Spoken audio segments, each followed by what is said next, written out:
Muito bem, galera, estamos aí com mais uma parte de física. Aí nós começamos aí com a eletrostática, falamos da eletrodinâmica e agora vem o eletromagnetismo. Então, para começar o eletromagnetismo, depois de todo o processo da eletrodinâmica que nós trabalhamos, vamos ver agora o princípio, que já vimos no segundo ano ainda, alguma coisa sobre ondas eletromagnéticas. Vamos lá, então?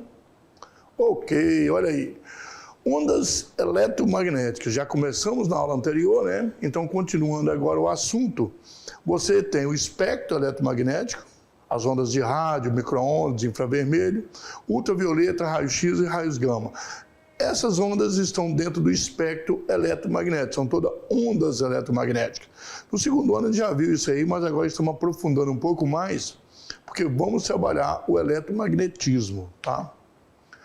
O que é o espectro eletromagnético? Desde a elaboração das leis de Maxwell, né, até os dias atuais, ocorrido por grandes evoluções no ramo de estudo das ondas eletromagnéticas, hoje já se tem conhecimento de vários tipos de ondas eletromagnéticas que antes não se tinha tanto conhecimento como hoje, né? Com o passar do tempo, nós temos aí 200 anos estudando isso aí, nós temos uma ideia muito melhor do que são esses tipos de ondas.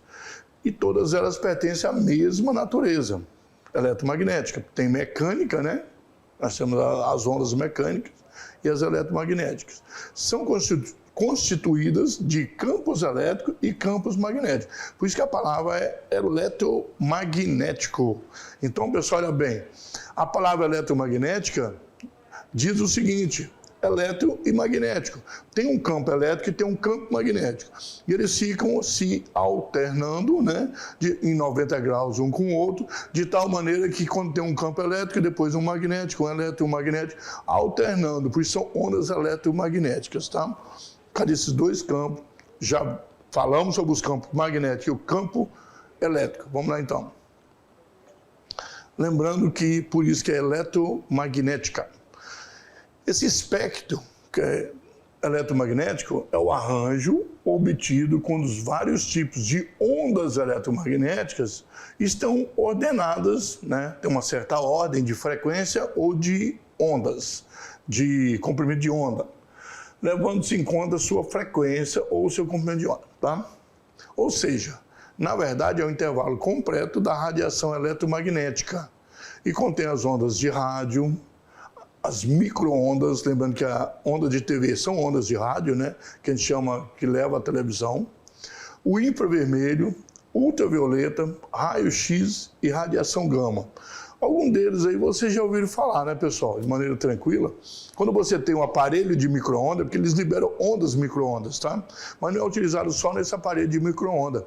É utilizado uma subestação, ou uma estação de energia elétrica, que é uma usina hidrelétrica, para se comunicar com a subestação, eles utilizam a própria linha de transmissão. A linha de transmissão libera várias ondas eletromagnéticas, entre elas o micro-ondas. Essas ondas de micro-ondas são utilizadas em rádio, né, um aparelho que usa um rádio de micro-ondas, né, onde emite, as pessoas conversam da usina hidrelétrica até a subestação, utilizando a linha de transmissão. Então, é uma maneira simples. Ultravioleta já viram muito, né? E nós temos um problema aí também das ondas ultravioletas, no caso da pigmentação da pele. O infravermelho, nós já vimos utilidades, é a parte quente da luz, assim. Então, vamos lá. Já viram algumas coisas sobre isso, e agora vamos estudar radiação gama. Lembra do Hulk, né? O famoso Hulk com radiação gama ficou verde. Muito interessante. Mas aquilo é brincadeira, é só quadrinho, hein? De forma geral, os vários tipos de ondas eletromagnéticas diferem quanto ao comprimento de onda, claro. Fato esse que vai modificar o valor da frequência, tá? Frequência ela é inversamente proporcional ao comprimento de onda, né? Maior o comprimento de onda, a onda tem menor frequência. Também da forma como elas são produzidas e captadas. O aparelho que capta é o aparelho que emite. Ou seja, de qual fonte elas se originam, de onde vêm e quais instrumentos são utilizados para que se possa recebê-las, né? Você tem, por exemplo, eu estou falando aqui hoje, dando aula para vocês, está recebendo a minha onda mecânica, que é o som da minha voz, está indo até você, transforma, tem um aparelho que capta e emite. E você tem outro aparelho que vai captar essas ondas e vai transformar de novo a onda eletromagnética em mecânica para que você possa estar me ouvindo neste momento. No entanto, todas essas ondas possuem a mesma velocidade. A velocidade da onda eletromagnética é a velocidade da luz no vácuo. 3 vezes 10⁸ metros por segundo, tá? Então, nós temos aí 30 milhões, né? 300 milhões de metros por segundo, ou 300 mil quilômetros por segundo. E pode ser originado a partir da aceleração de cargas elétricas, tá? Então, nós temos aí essa relação que nós temos da onda eletromagnética e a eletricidade, a carga elétrica. Vamos falar das ondas de rádio? As ondas de rádio são usadas não apenas em transmissões radiofônicas ou telegrafia, já tivemos uma aula sobre isso, telegrafia sem fio, telefone, né? Mas em transmissões telefônicas, no geral, celulares, na televisão e em radar. Essas ondas de rádio são utilizadas por esses aparelhos, tá? E elas têm uma frequência entre 10 mil Hz e 10 milhões de Hz, 10 kHz e 10 MHz. São bem refletidas nas camadas superiores da atmosfera terrestre, que nós chamamos de ionosfera, podendo assim ser captadas em distâncias consideráveis da estação transmissora, certo? Então nós temos aí essa facilidade de transmitir através da ionosfera, reflete e volta. Então nós podemos, uma rádio AM, por exemplo, a Rádio Nacional, que a gente quase não escuta hoje em dia, mas na Amazônia foi muito utilizada em tempos atrás, que não tinha outro sistema, o mundo inteiro assiste, né, ouve, né, aí a Rádio Nacional. Brasileiros que tem no mundo todo. Mas aquelas com frequência acima de 100 MHz, 100 milhões, são absorvidas pela ionosfera, no caso as FM, aí não tem como transmitir. Devido à curvatura da Terra, e para que sejam captadas a grande distância, nós temos que ter retransmissoras, uso de estações repetidoras, né? A Embraer aí teve por muito tempo, a Embratel, desculpa, Embraer é de avião, né? A Embratel teve por muito tempo aí grandes quilômetros e quilômetros de redes, né, de antenas repetidoras que vão transmitindo. Você andando pela BR-364 aí, você vê um monte de antena dessa ao longo da BR. Então elas vão repetindo, e aí precisa dessas antenas para fazer a repetição, tá? Senão não tem como, né? Então a antena emite a frequência, né? Essa onda eletromagnética de uma para outra. Então, olha aqui, uma propagação das ondas de rádio e de micro-ondas, os 3 modos de propagação. A propagação superficial, então nós temos aqui uma propagação que pode ser de antena para antena, né, na superfície.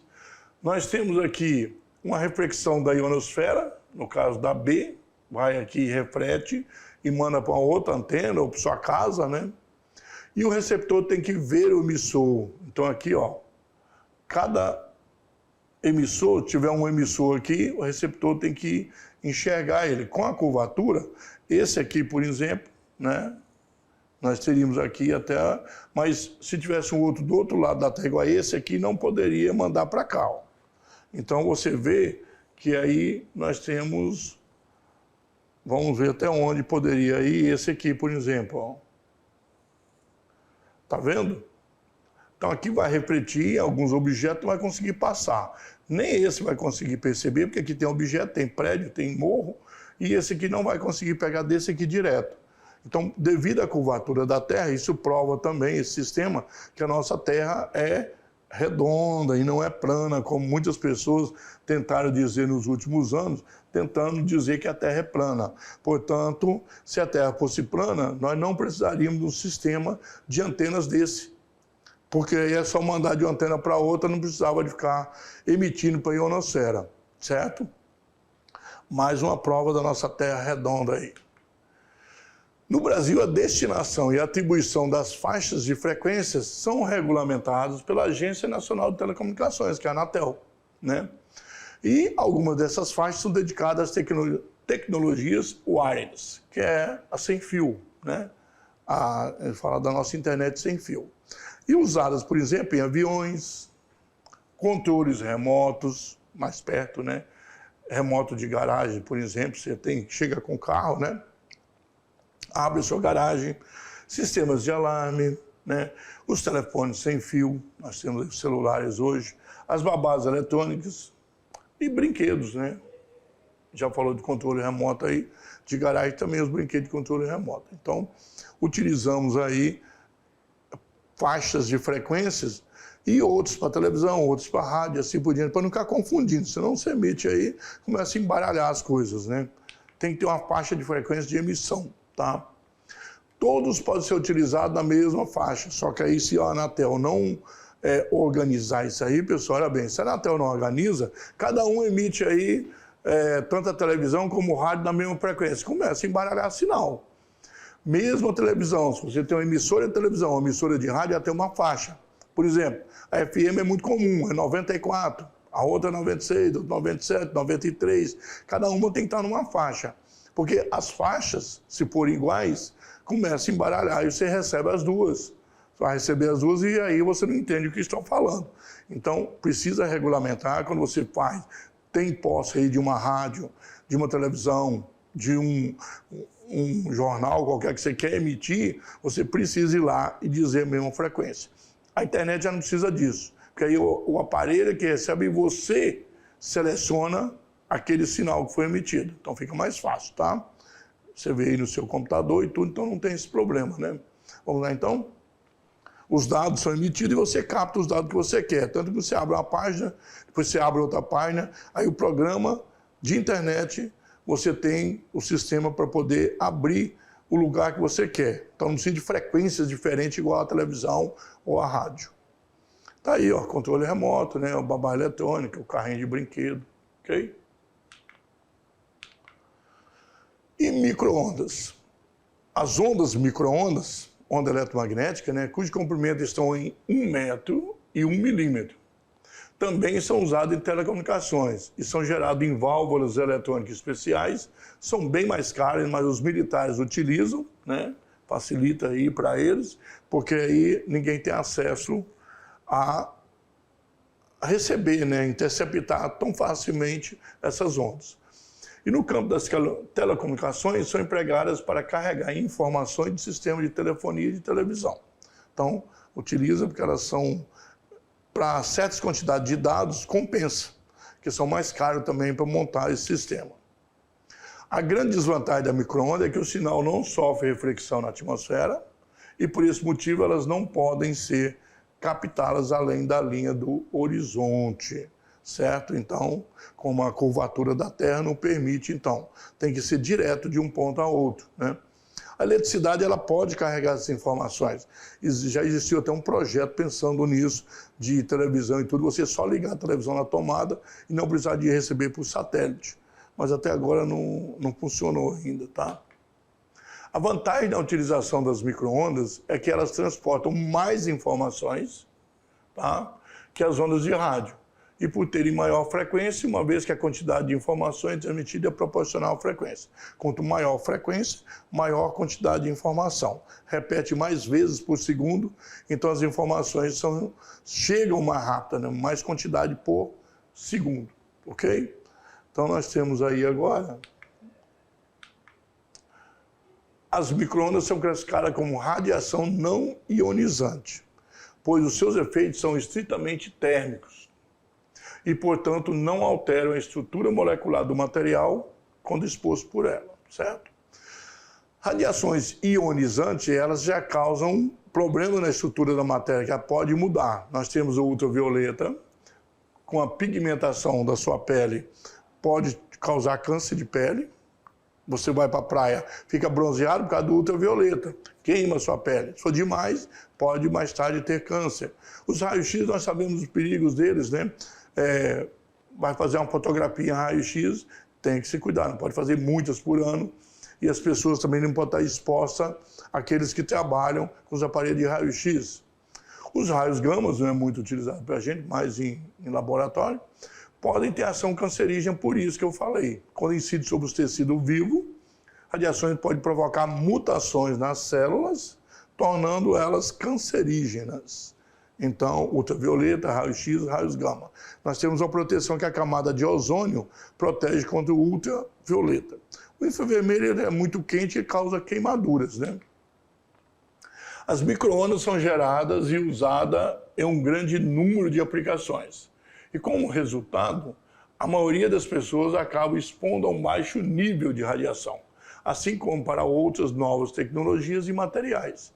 É difícil determinar os efeitos biológicos em longo prazo desses baixos níveis de radiação sobre as pessoas. Então, ninguém foi exposto tanto tempo também, né, porque não são muito comuns, e aí não tem estudo que diz que possa ter um problema maior, como no caso das ionizantes que causam câncer, né?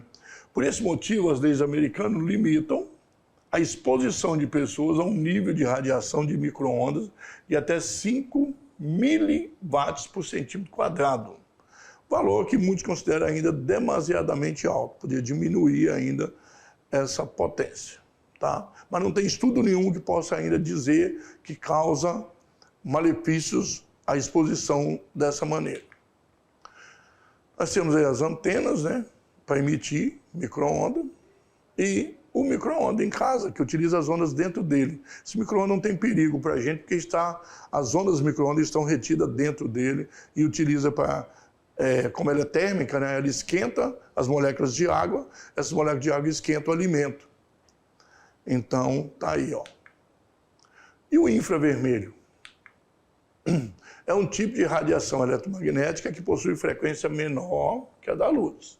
A luz vermelha, né? Ultravioleta maior e ela menor. Por isso não está dentro do espectro de luz visível, nem ela nem a ultravioleta. E não pode ser percebido pelo olho humano. Só que a luz visível vai entre o infravermelho e o ultravioleta. 60% da radiação emitida pelo Sol está na faixa do infravermelho. 60% de toda a radiação emitida. Essa radiação é originada da agitação térmica das partículas que constituem os corpos. Então, para nós, o Sol, pessoal, ele tem a vantagem dele é de aquecer o planeta Terra, correto? Esse aquecimento é devido à quantidade maior de infravermelho que vem junto com a luz, tá?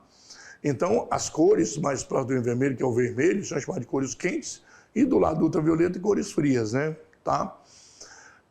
Por isso que nós temos o Sol quente, né? Porque 60% das ondas que vêm junto com a luz que você enxerga é infravermelho. Então, 40% só que é de outras ondas e a luz visível. Vamos lá, então? Ok? Os raios infravermelhos desempenham um papel muito importante na natureza, claro. Mantém a Terra aquecida, né? A temperatura média da Terra é em torno de 19 graus Celsius. Está tendendo a esquentar um pouquinho, aumentar um pouquinho, por isso que não é tão propício à vida aqui na Terra. São responsáveis pela troca de energia térmica através do espaço, inclusive no vácuo. Elas propagam pelo vácuo com uma facilidade muito grande. O transporte de energia necessário para a vida vem do Sol. Ocorre unicamente através das radiações infravermelhas, porque é ela que mantém o planeta aquecido, tá? As outras luzes também são responsáveis pela fotossíntese nas plantas, né? Os aparelhos que utilizam essa tecnologia são munidos de um emissor e um receptor de infravermelho. Vocês já viram muito em filmes, em alguma reportagem, as pessoas destacando, né, o corpo humano através das paredes com um aparelho de infravermelho. E nós temos alguns animais, a cobra mesmo, ela tem isso aí, né, alguns tipos a maioria das cobras, a percepção infravermelho dos animais. Aí ela consegue perceber os animais. As informações são trocadas em distâncias máximas de até 5 metros. Então, os controles remotos dos televisores são exemplo de transferência de informação via infravermelho. E aí, se você estiver muito distante, não vai funcionar. Mas lembre-se que, às vezes, você aponta para cima, né? Aí você fala, mas aí tem que estar 5 metros direto. Mas você pode, o que é que você faz? Apontou o controle para a televisão, ele pode estar para o teto apontado. Então ele vai, fica circulando dentro, ele chega até o aparelho. Como a velocidade da luz é 3 vezes 10 oitava metro por segundo, 300 mil quilômetros por segundo, então sua sala é muito pequenininha, ele vai dar milhares de voltas até chegar no aparelho aí, e se precisar, em milésimo de segundo. Por isso que você não precisa apontar direto para a televisão, ok? Vamos lá então? Ou para o seu aparelho, que se você precisar, etc. Ele consegue, né? Radiação infravermelha pode ser usada para detectar a temperatura de objetos distantes e, por esse motivo, tem muitas aplicações na astronomia. No campo militar, mísseis podem ser programados para seguir determinada fonte de calor, como as turbinas de um avião inimigo. Em laboratórios, a espectroscopia por infravermelho é um importante método para a identificação de substâncias químicas, tá? Então, é utilizado aí na guerra, né, os militares, também na astronomia e laboratório, medicina, química, né? Nós temos aí como identificar substâncias químicas através do processo do infravermelho. Tem várias utilidades, tem utilidades boas e não tão boas, né? Aqui, você olhando a parte quente de uma casa com o visor, ó, então ele percebe os lugares mais quentes e mais frios, né? Aqui o corpo humano, onde você tem uma concentração de calor maior. Se você tiver, por exemplo, uma, digamos assim, uma infecção, ela libera muito calor a infecção. E aí aquele lugar vai ficar mais quente. Então, um aparelho de infravermelho pode detectar o lugar que está infeccionado. Ele vai ter uma cor mais vermelha naquele ponto, né? Aqui as pessoas, né? Pontos onde estão algumas cores aqui da roupa não libera esse calor. Então, um visor aí olhando as pessoas numa casa. O controle remoto, né? Televisão, vários aparelhos, o jogo, né? Você tem joguinhos aí e assim por diante, tá? Olha bem, e a luz visível? Na verdade, nós já vimos no segundo ano, bastante, estudamos direitinho a questão da luz. O nosso olho é um órgão do nosso corpo capaz de perceber a luz, todas as cores, né? Então, no segundo ano nós estudamos bastante, falamos muito, explicamos como é que funciona o olho humano e como é que essa luz chega até o olho. Só a luz que chega até o olho que você consegue perceber. O seu olho não produz luz, né? Então, você não é uma fonte de luz. Fonte de luz são as lâmpadas elétricas ligadas, acesas, o sol, né? A lua não é, só reflete a luz e assim por diante, ok? Então, vamos lá, vamos falar um pouco da luz visível agora. Segundo essa ótica de ondas eletromagnéticas, né? A ótica é a parte da física que estuda a luz, né? Essa ótica. A luz visível possui uma faixa de frequência que vai de 4,5 vezes 10 a 14 Hz, que é o vermelho, a 7,5 vezes 10 a 14, que é o violeta. Então, menor frequência, né? Maior frequência. Capaz de sensibilizar o órgão da visão, que é o olho, né? Então nós temos aqui o espectro da luz visível, de todo o espectro, e a luz visível. A luz visível vai aqui só da parte do vermelho até o violeta. Lembrando que o infravermelho não é percebido pelo olho humano, nem o ultravioleta, nem raio-x, raio gama, micro-ondas, rádio e assim por diante, tá? O comprimento de onda aqui está diminuindo, porque o negativo de -1 para -4, o -4 é menor, está diminuindo, né? Enquanto que a frequência está aumentando, é inversamente proporcional. Aumenta a frequência, diminui o comprimento de onda, tá? O comprimento de onda está em nanômetro aqui, 700 nanômetro, que o nanômetro é 10 a -9 metros. Nanômetro, mas é nanômetro, né? Na verdade. Deveríamos falar nanômetro, que é nano de 10 a -9 metros. Mas a gente juntou o nome e chamou de nanômetro, né? Comprimento de onda, certo? O vermelho, alaranjado, amarelo, verde, azul, anil e violeta. Lembrando que as cores principais que nós temos é vermelho, verde e violeta, né? E as cores para pintar, isso aqui são cores chamadas cores luz. As cores pigmento já não são essas três, é vermelho, amarelo e azul. Lembra que tem diferença em cores luz e cores pigmento. Frequência cresce, comprimento de onda decresce, né? Cresce para um lado e o comprimento de onda para o outro lado, certo? Até aqui as radiações estudadas não são ionizantes. Vamos estudar agora as radiações ionizantes, né? Ó, nós temos o rádio, micro-ondas, infravermelho, a luz visível, ultravioleta, raio-x e raios gama.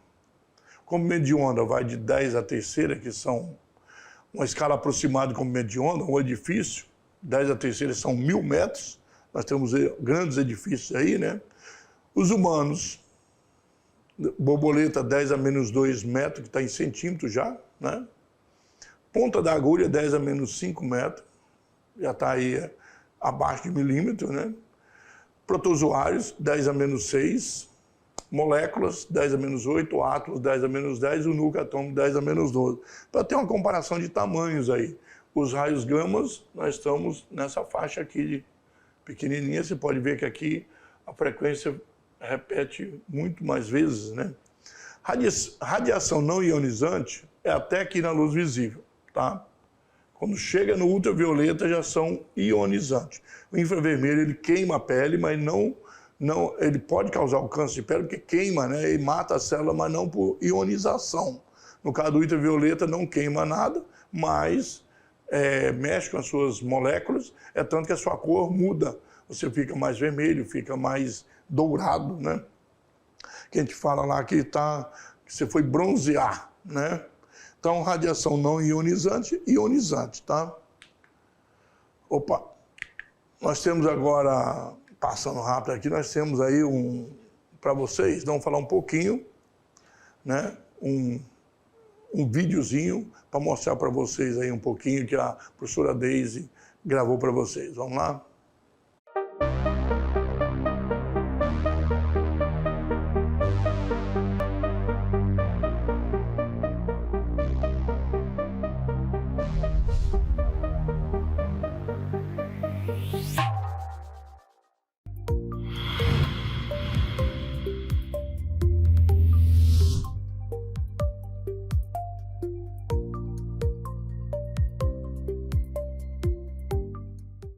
Olá, jovens! Aqui é a Prof. Deise Lima e vamos para mais um Roboticando com Física. E o nosso conteúdo de hoje, ondas mecânicas. Bom, o que são ondas? Como nós vimos, são perturbações do meio e se propagam em forma de energia, certo? E elas podem ser classificadas em relação à natureza enquanto ondas mecânicas e ondas eletromagnéticas. E como eu falei, vamos falar um pouquinho de ondas mecânicas. Elas necessitam de um meio para se propagar e elas se propagam de maneira longitudinal, certo? Onde ela vibra e se propaga na mesma direção. E aqui, olha só, nós trouxemos 2 experimentos aqui bem bacanas, falando, olha que bonitinho, de ondas mecânicas. Aqui em cima, que parece 2 olhinhos, nós temos um sensor ultrassônico. Esse sensor, ele emite ondas acima de 20.000 Hz de frequência, que são ondas que os nossos ouvidos não conseguem captar, ok? Aqui do ladinho dele nós temos um buzzer. Essas ondas mecânicas aqui emitidas por esse buzzer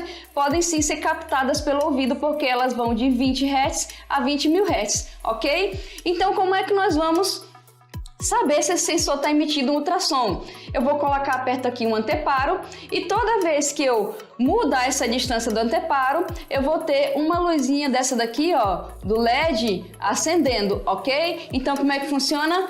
A onda mecânica, ela é emitida, ela vai até o obstáculo, que no caso aqui vamos utilizar um livro, ó, vou deixar ele mais para cá. Essa onda reflete e ele capta a distância e emite o sinal sonoro. Vamos ver como é que funciona? Olha só, veja aqui. Vamos colocar a bateria para alimentar o nosso circuito. Ok? Olha ali. Antes de 30 centímetros, agora eu vou aproximar. Olha só, 30 centímetros ou menos. Agora eu vou levantar aqui para vocês verem melhor. Olha lá. Ok? Então, esse sensor aqui, que ele emite ultrassom, dependendo da distância, olha. E nós podemos ouvir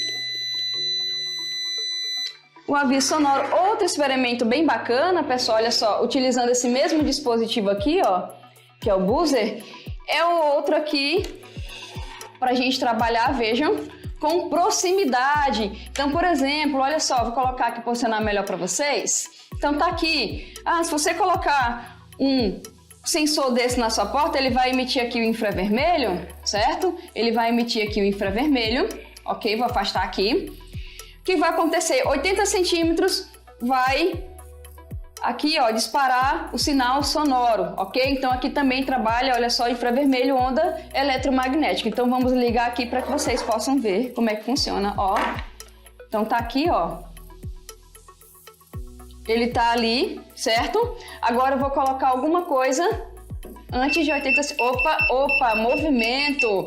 Aqui também acontece, gente, pela emissão, reflexão de ondas para soar esse sinal sonoro aí, ok? Vou desconectar aqui. É isso, jovens, ondas mecânicas e eletromagnéticas. E na próxima tem mais Roboticando com Física. Tchau, tchau.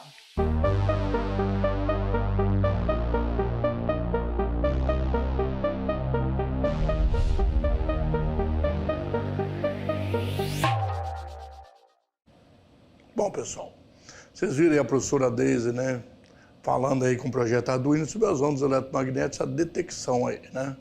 Então, vamos lá, agora já falamos de vários tipos de ondas, vamos falar sobre as ondas ultravioleta. Vamos lá?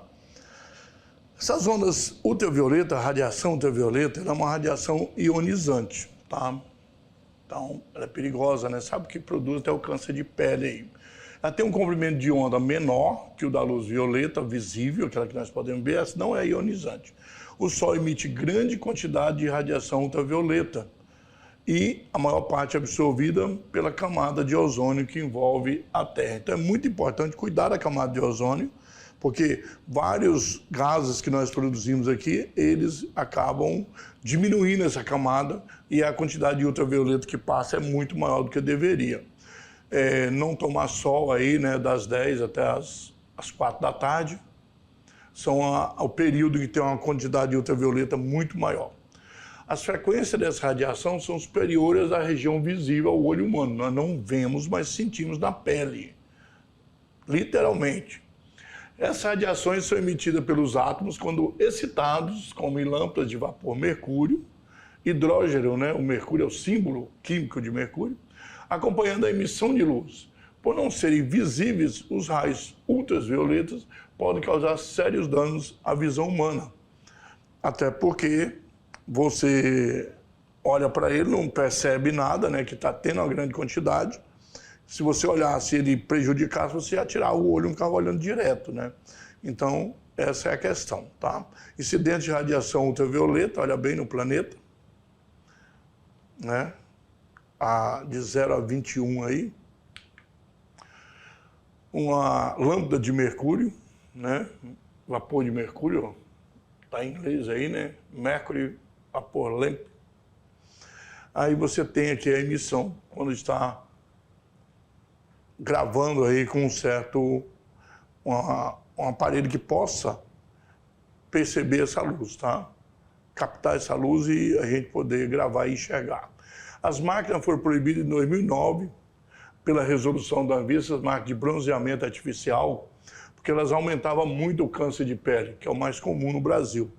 Então essa máquina foi utilizada para o bronzeamento, você não tinha tempo de pegar sol, alguma cidade que não tinha, você ficava numa máquina dessa, mas a incidência é muito grande do ultravioleta em você e o risco de câncer de pele é altíssimo. Então foi proibida essas máquinas a partir de 2009, né? Certo? O raio-x. O raio-x é muito comum, médicos, né, utilizam para poder descobrir se tem alguma fratura nos ossos, porque a pele deixa passar a carne, mas os ossos não, né? Então você consegue aí formar uma imagem. O Röntgen, o alemão, ele descobriu, né, esse raio-x, essa onda, como utilizar ela de uma maneira que possa resolver algum problema no caso da aplicação aí das fraturas de percepção dos ossos. E ela está entre 2 a menos 8 metros e 2 a menos 12. São produzidos em tubos de vácuo E o processo consiste em colidir um feixe de elétrons contra um alvo metálico. Caso uma placa nós temos aí de chumbo, né? Isso vai provocar uma rápida desaceleração desses elétrons. E aí nós temos as ondas de raio-x que não passam pelo osso e aí forma a imagem nessa placa de raio-x que nós falamos, comum, que nós temos aí no dia a dia, sempre tem nos postinhos, aí, vários postos e hospitais. A consequência disso é a emissão do feixe de raio-x. Esses raios têm a propriedade de penetrar na matéria e daí a sua utilização na radiografia, tirar uma grafia através de uma onda de rádio, no caso o raio-x, né? Chama de radiografia, é um aparelho que acaba tirando uma fotografia. De radiação, né? Uma fotografia através de uma radiação. O paciente que faz uma radiografia fica sujeito a um feixe de raio-x. A carne é transparente a essa radiação, como eu falei, mas os ossos não. Então, de modo que eles absorvem o feixe. Então, os ossos absorvem esse feixe. Então, você não pode estar tendo contato muitas e muitas vezes por ano, não. A parcela de radiação que passa pelo corpo sensibiliza uma chapa fotográfica, que fica entre o paciente e a fonte de raio-x, claro, escurecendo ela, enquanto que a parcela retida dos ossos não, deixando a chapa mais clara. Então, onde passa pela chapa escurece e onde não passa fica mais claro. Se tiver uma fratura, vai passar um pouquinho, onde tiver quebrado o osso ali, e aí fica aquela imagem impressa e sabe que foi quebrado ali o osso, teve uma fratura naquele ponto, né? Olha aí, ó, todos os ossos da mão, né? Olha bem, no joelho. Os dentes, é muito comum pedir para saber a quantidade de osso que ainda tem no corpo ou não, né? Aí o Wolverine aí, brincando um pouquinho, né? As garras do Wolverine, certo? Que é adamantium, né? Bom, os raios gama são um tipo de radiação eletromagnética formada por fótons, que são altamente energéticos, de alta frequência, e apresentam a capacidade penetrante, sendo capaz de propagar milhares de metros no ar e atravessar chapas de aço de até 15 centímetros, e propaga no vácuo a mesma velocidade da luz, que é 300 mil km por segundo. Em virtude de sua alta potência, a radiação gama é ionizante, pois tem a capacidade de arrancar os elétrons dos seus átomos. Esse processo é particularmente nocivo para os seres vivos, uma vez que esse tipo de interação da radiação com a matéria pode danificar diversos tecidos em nível celular, prejudicando o seu processo de replicação. Partícula alfa, a beta, o raio-x, os raios gama e as partículas de nêutron. Olha, só o concreto que consegue parar essas outras aí, né? E a partícula de nêutron, inclusive, o concreto não consegue reter, certo? As explosões de raio gama são os eventos cósmicos mais energéticos e luminosos de todo o universo, ficando atrás somente do Big Bang. Já ouviram essa teoria sobre ela, né? Que uma explosão de raios gama pode liberar em até 10 segundos mais energia que o Sol em toda a vida dele, que é cerca de 10 bilhões de anos. Explosões cósmicas de raios gama, bem bonito aí. Bom, pessoal, nós vimos aí sobre as ondas eletromagnéticas, porque nós estamos estudando o eletromagnetismo e a aplicação dentro da eletricidade. Mas para isso entender como é que funcionam as ondas eletromagnéticas, lembrando que a corrente elétrica é uma onda eletromagnética. Nós vamos falar muito bem daqui para frente. Lembrando então que a nossa aula continua.